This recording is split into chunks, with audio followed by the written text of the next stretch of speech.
जय श्री हरि भक्तों, स्वागत है आपका हमारे चैनल आत्मा के सफर में। देखिए, नाम जप की सबसे उत्तम अवस्था किसको बताया गया है, उस पर बात करते हैं। देखिए, जब एक साधक अपने जीवन में प्रभु भक्ति करता है, आध्यात्मिक जीवन में चलता रहता है और काफी लंबा अरसा हो जाता है, यानी समय कुछ अधिक अवधि तक हो जाता है, तब उसकी एक अवस्था तक वे पहुंच जाता है। अब देखिए, जो सबसे उत्तम बताई गई है उस पर हम बात करते हैं, उस पर चर्चा करते हैं। देखिए, एक ऐसी अवस्था जब साधक अपने शुद्ध बुद्ध खो बैठता है, अर्थात अपने जीवन में एक सिर्फ और सिर्फ प्रभु के अलावा, अर्थात भगवान के अलावा किसी और चीज पर आधारित नहीं रहता है, अर्थात पूर्ण रूप से शरणागति हो जाना और उनके द्वारा ही जो चीज प्रदान हो रही है उसको ही पाना, इस चीज को महत्वपूर्ण अवस्था बताया गया है। अब देखिए, ये कब प्राप्त होती है?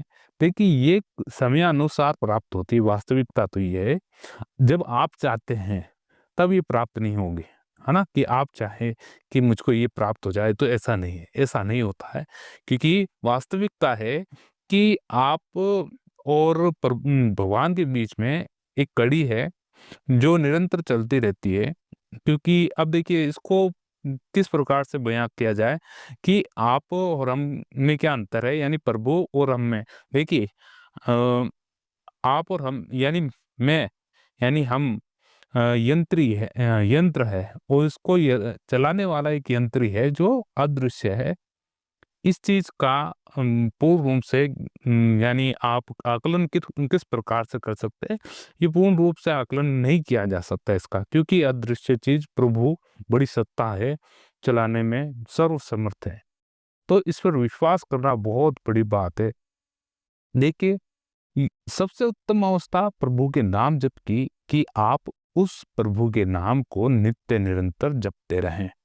आपके धीरे धीरे कार्य होंगे, आपके मन में शांति व्याप्त होने लगेगी और आपके भीतर बैठी व्याकुलता कम हो जाएगी। व्याकुलता किसकी? व्याकुलता किसी चीज को पाने की या फिर किसी चीज को खो बैठने की, है ना? एक व्याकुलता छा जाती है, एक भय छा जाता है हृदय के बीच में। तब ये प्रभु का नाम आपको एकांत प्रदान करता है, आपके मन में शांति प्रदान करता है। तो काफ़ी लंबे अरसे तक अगर ये प्रभु का नाम चलता आ रहा है, तो वास्तविक रूप से आपके हृदय में शीतलता प्रदान कर देगा आपको। ये वही भक्त व्यक्त कर सकता है जो भीतर से बिल्कुल शीतलता प्रदान किए हुए हैं और अपने आप में स्थित है ना? अपने रूप में स्थित है कि आपका क्या रूप है, किस व्यक्तिगत रूप से आप इस भूमि पर आए हैं, है ना? किस उद्देश्य रूप से आप इस संसार में आए हैं, और वो आप बिल्कुल भीतरी रूप से सजग है उस चीज़ के बारे में। तो इस चीज़ का महत्वपूर्ण ख़्याल किया जाता है। अब देखिए, काफ़ी लोग पूछेंगे कि ये अवस्था प्राप्त होती है तो इसका क्या-क्या करना चाहिए, क्या नहीं करना चाहिए? वे सरल रूप से बता दीजिए। देखिए, जो भी चीज़ आपसे आप जिस स्थिति को प्राप्त होने वाले हैं, जो चीज़ आप करना चाहते हैं, वे ईश्वर करवाते हैं, है ना? वास्तविकता ये है और हकीकत ये है।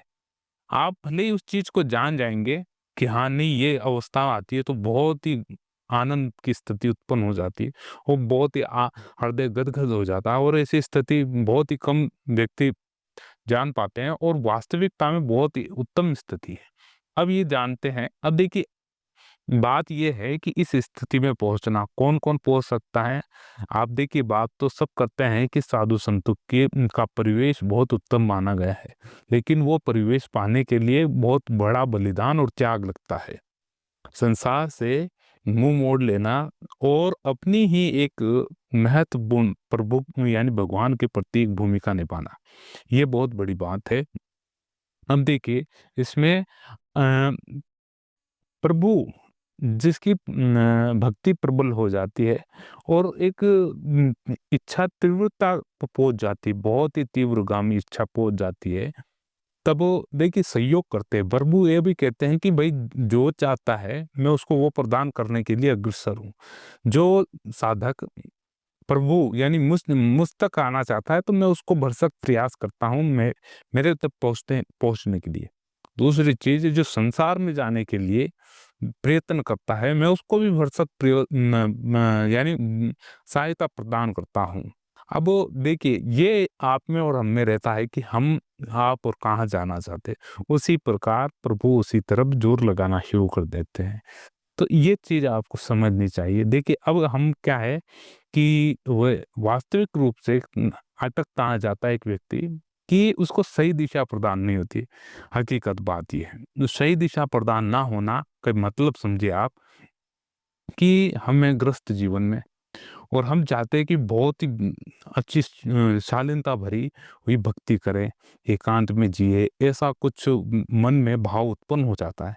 लेकिन ऐसा अभी नहीं हो सकता, वो वास्तविकता में ऐसा अभी हो नहीं सकता, क्योंकि इस संसार के कुछ नियम हैं और गृहस्थी के कुछ नियम हैं जो आपको निभाने पड़ेंगे। ये प्रभु की इच्छा पर ही हुआ है सब कुछ, ये आपको मानना पड़ेगा। अन्यथा ये स्थिति, जो परिवेश आपको मिल रखा है, जो स्वरूप आपको मिला हुआ है, जिस स्थिति में आप आए हैं, वो चीज़ आपको प्राप्त नहीं होती, है ना? कि भाई जिसको ग्रस्त मिला वो गृहस्थी है और जो साधु संत का जिसको परिवेश मिला है वो उस रूप में है और अलग-अलग व्यक्तियों के अलग-अलग अवस्थाएँ हैं। तो आपको जो परिवेश मिला है वो परमात्मा की भक्ति में है और उस चीज़ को उसी चीज़ में आप लगाएँ, है ना? जो आपको गृहस्थ जीवन मिला है, प्रथम धर्म यही बनता है, आपको वो परिपूर्ण रूप से निभाना है ना? परिपूर्ण रूप से निभाना है, ईमानदारी से, धर्मपूर्वक। ये सबसे बड़ा नियम माना गया है। तदुपरांत देखिए, जब वो आपका कर्तव्य पूर्ण रूप से हो जाता है, फिर आपको लगता है पूर्ण रूप से आपका हो गया, फिर आपके ऊपर और कोई किसी प्रकार का कार्य नहीं रहता, तब आप समझे कि हाँ, वास्तविक रूप से अब इस मार्ग पर एकांत में होना। देखिए, अभी ये समय भी ऐसा नहीं है, देखिए वास्तविकता से जाने तो ये समय भी ऐसा नहीं है कि आप एकांत में जाएँ और एक जगह ठहरें। तो ये ऐसा है भी नहीं, लेकिन आपको करना क्या है कि आपको जिस परिवेश में आप हैं, उसी परिवेश में लंबे अवसर तक प्रभु का भजन साधन करें। ये सबसे बड़ी बात है। अन्यथा आप देखेंगे कि आप जो चीज़ चाह रहे हैं, वो चीज़ पूर्ण रूप से नहीं पाएँगे और बहुत लंबा समय लगेगा। जिस वेश में हैं, जिस परिवेश में हैं, जिस अवस्था में हैं, उसी अवस्था में आपको ये करना पड़ेगा। पर अब देखिए, ये सबसे उत्तम अवस्था है, जिस चीज़ को आप बोलते हैं कि नहीं हमको बहुत अच्छी अवस्था चाहिए, बहुत अच्छी अवस्था। देखिए, ऐसा होगा नहीं, ये प्राप्त कैसे होगी? जब तक आप स्वयं प्रयत्न नहीं करेंगे, तब तक प्राप्त नहीं होगी, है ना? अब देखिए, मैं कहने का मतलब समझिए, जिस अवस्था को आपने थोड़ा-सा, है ना, ऊपर-नीचे कर रखा है कि नहीं ये नहीं, इस अगर ये कंडीशन आप पर अप्लाई हो जाए, ये चीज़ मुझको मिल जाए, तो वास्तविक रूप से मेरा जीवन थोड़ा सरल हो सकता है। ये चीज़ नहीं हो सकती। जो चीज़ आपको प्रदान है, जो मिल चुकी है, वो कइयों को नहीं मिली हुई है ना? और जो कइयों को मिल चुकी है, वो आपके पास नहीं है। इस चीज़ में आप तालमोल ना करें, जो स्थिति आपको प्राप्त है, वो बहुत उत्तम है। उसमें रहकर आपको भजन साधन करना पड़ेगा और आगे तक बहुत लंबा सफ़र है, उसको उस लंबे सफ़र को आप इस सफ़र को आपको चलना पड़ेगा, कैसे भी करके। इस चीज़ को आप आवश्यक रूप से समझें और सोचें, क्योंकि ये बहुत ही सुनहरा अवसर है, क्योंकि ये हर किसी को नहीं मिल पाता। इस चीज़ को आवश्यक रूप से आप जानें, प्रभु के नाम को निरंतरता से करते रहें, आपके कार्य को, आपके व्यापार, आपकी आर्थिक स्थिति को जैसे भी आप मैनेजमेंट करते हैं, उस पर कार्य करते हुए प्रभु का नाम स्मरण करें। मिलते हैं अगले वीडियो में, जब तक के लिए जय श्री हरि। ओम नमो भगवते वासुदेवाय।